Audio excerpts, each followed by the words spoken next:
9.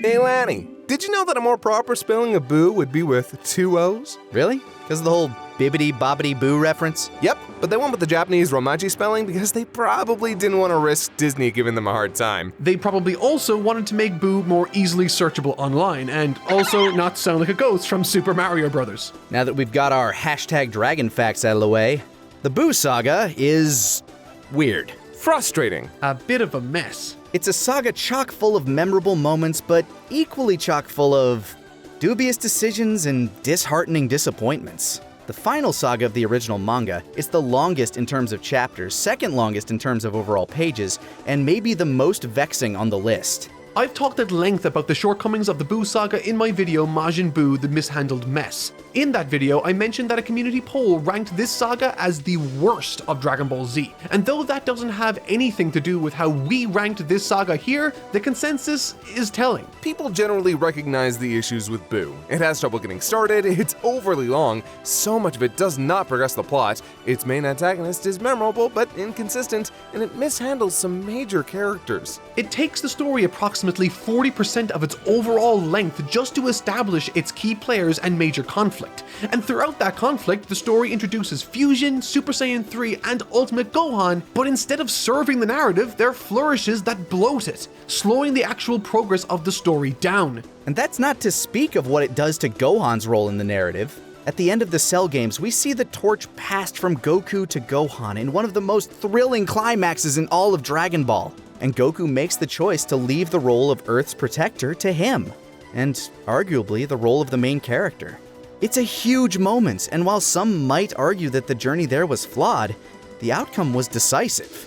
But once Boo rears his pink-ass head, Toriyama seemingly reneges on this decision. And let me make this abundantly clear. This isn't about us wanting Gohan to specifically remain a fighter and to slavishly dedicate himself to training and combat like his father did. Honestly, I love the idea of him just being a family man and doing the same man stuff on the weekends. It's cute, it's fun, and it fits the character. But so much time is spent building up Gohan as the main character, even going several chapters without Goku at all in the Saiyaman arc, only for him to be firmly pushed back into the supporting role the moment Goku arrives back on the scene. And the amount of time dedicated to his unearned power-up is even more insulting, as Gohan proceeds to lose regardless, completing his transition. And though there's a lot to talk about with Majin Vegeta and how much of a fan favorite he's become, we had barely gotten any time with Vegeta as a quote-unquote good guy before he was back to murdering innocent people, which makes the betrayal feel just a little bit rushed and hollow.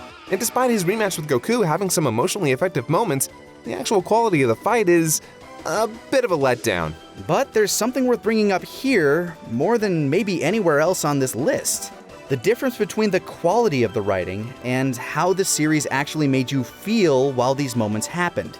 Because while its issues regarding the writing are widely debated, there's no denying that the Boo Saga delivered some of the most memorable scenes, creative decisions, and unique techniques in the franchise which have stuck with fans years after the manga finished. Fusion never decisively wins a single fight in all of Dragon Ball with the exception of the movies. Vegito does manage to save his friends and family, but his existence still genuinely feels more like Shueisha wanted new merch and Toriyama was trying to keep things fresh. But damn it, who doesn't love Vegito or Gogeta? Hell, Goten and Trunks aren't even characters all on their own, and Gotenks is probably the worst example of Fusion not accomplishing anything of value, but he is a f***ing gas. And Vegito's brutal, almost surgical deconstruction of Boo is one of the best beatdowns in a series of... Hey guys, does this have to be the last one, or...? And despite Super Saiyan 3 ultimately feeling unearned and visually polarizing, its design is undoubtedly iconic and that transformation is unforgettable. Super Saiyan 3 is a staple of the franchise now. And Gohan's ultimate design and his brief moment to shine are still beloved regardless of him handing back the mantle to Goku. And though I'm not a huge personal fan of the Saiyaman arc myself, that brief stint where we get to see Gohan living his life as a superhero and getting to know and fall for Videl are precious to a sizable amount of the fanbase. And though Boo's lack of consistent form makes him hard to establish a firm, lasting connection throughout the plot, his amorphous nature also provides a wide variety of fascinating, unique personalities, all of which manage to leave a lasting impact in different ways. From Fat Boo's deadly innocence to Super Boo's unhinged malice to Kid Boo's chaotic insanity, what he lacks in depth, he makes up in variety. And Mr. Satan's relationship with Boo is surprisingly the emotional core of the entire saga, advancing both of their characters in significant ways that end up paying off big in the climax. And man, despite the Majin Vegeta vs. Goku fight not quite being the sequel their Saiyan Saga clash deserved, the development Vegeta's descent provides him is a lot of fun to follow, even with its narrative issues. Between it being an intriguing character study and a tragic backslide for this listless ex-murderer, we find a lot to glom onto here. And the climax? The final explosion is iconic and one of the most emotionally devastating moments in all of Dragon Ball. It's the culmination of Vegeta's countless sins and could never be replicated in Dragon Ball again. I said! And watching Vegeta finally admit Goku is number one, Satan pull out a massive W to save the entire universe, and Goku and the gang collectively stop Boo with a spectacular Spirit Bomb, it might be a messy ending, but it's still satisfying. And it's important to note that these quirks in the writing were never new to Dragon Ball. The Boo saga may just be the worst offender of the original manga. Toriyama's always flown by the seat of his pants. Sometimes they just accidentally slide off, which, if you think about it, is incredibly Toriyama. We've been hard on this saga in the past, perhaps unfairly so, and we hope that our criticism here isn't a meaningless echo. We just want to communicate our issues with it the best we can, while also singing its deserved praises. Boo isn't bad, it's just complicated.